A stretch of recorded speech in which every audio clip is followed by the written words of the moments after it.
DA নিয়ে আবারও খুব গুরুত্বপূর্ণ আপডেট।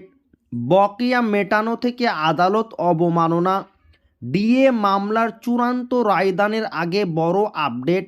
তো ভিডিওটি 1 সেকেন্ডের জন্য স্কিপ করবেন না, পুরোটা দেখবেন। আর চ্যানেলে নতুন হয়ে থাকলে অবশ্যই চ্যানেলটিকে সাবস্ক্রাইব করবেন এবং আমাদের পাশে থাকবেন। ডিএ মামলার রায়দান এখনও রিজার্ভ সুপ্রিম কোর্টে। গত 8ই সেপ্টেম্বর রাজ্যের সরকারি কর্মীদের ডিএ মামলার চূড়ান্ত শুনানি সমাপ্ত হয় সুপ্রিম কোর্টে। তারপর নতুন বছর চলে এলেও সরকারি কর্মীদের অপেক্ষা এখনও চলছে।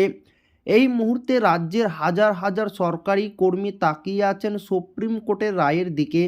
ডিএ মামলার ক্ষেত্রে সবথেকে উল্লেখযোগ্য বিষয় হলো ডিএ মামলার শুরু থেকে সুপ্রিম কোর্ট পর্যন্ত কোনো রায়ের উপর স্থগিতাদেশ দেয়নি, যার অর্থ হলো নিম্ন আদালতের রায়গুলি এখনও বহাল রয়েছে।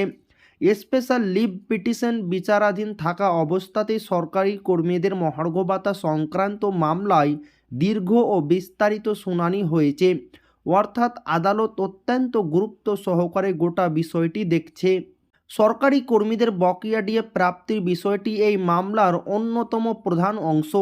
এর আগে কলকাতা হাইকোর্টের দেওয়া শেষ দুটি রায় অনুযায়ী সমস্ত সরকারি কর্মীর বকেয়া অর্থের অন্তত 25% 6 সপ্তাহের মধ্যে মিটিয়ে দেওয়ার নির্দেশ ছিল, যদিও রাজ্য সে নির্দেশ মানেনি। আদালতের নির্দেশ অমান্য করায় 3 জন রেসপন্ডেন্ট আদালত অবমাননার পিটিশন দাখিল করেছিলেন। এই অবমাননার মামলাটিকে মূল এসএলপি এর সাথে যুক্ত করেছে সর্বোচ্চ আদালত। আইনি বিশেষজ্ঞদের মতে ডিএ মামলার রায়ে সকল সম্ভাবনার পথেই খোলা রয়েছে। এবার সরকারি কর্মীদের দীর্ঘ প্রতীক্ষার অবসান ঘটিয়ে আদালত কী রায় দেয় সেদিকে নজর থাকবে। তো আজকের ভিডিও এই পর্যন্ত, আবারও দেখা হবে ডিএ রিলেটেড খুব গুরুত্বপূর্ণ ভিডিওতে।